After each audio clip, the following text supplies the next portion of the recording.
La signora del bar che doveva venire ad aprire aveva trovato il controsoffitto caduto all'ingresso e quindi non c'era elettricità.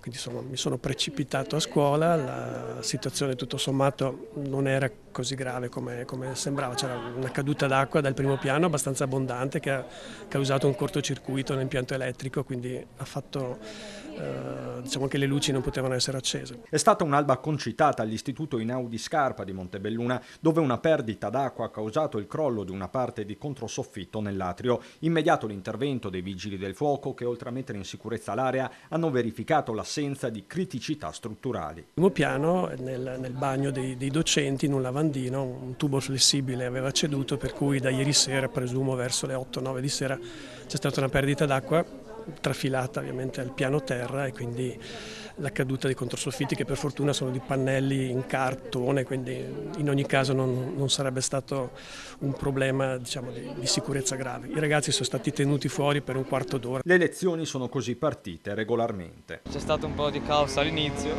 però è andata bene.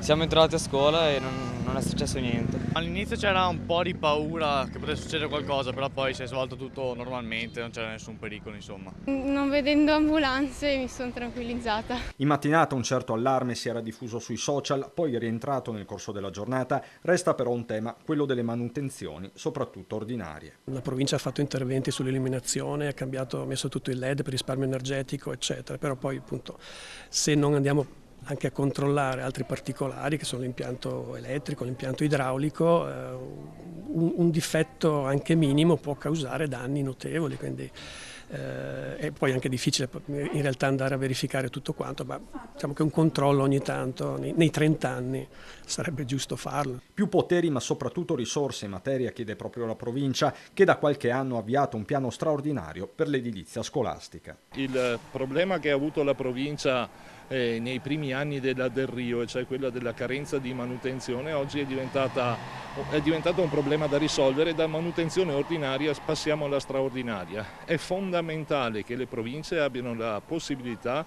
di manutentare e di provvedere all'edilizia scolastica così come alle strade.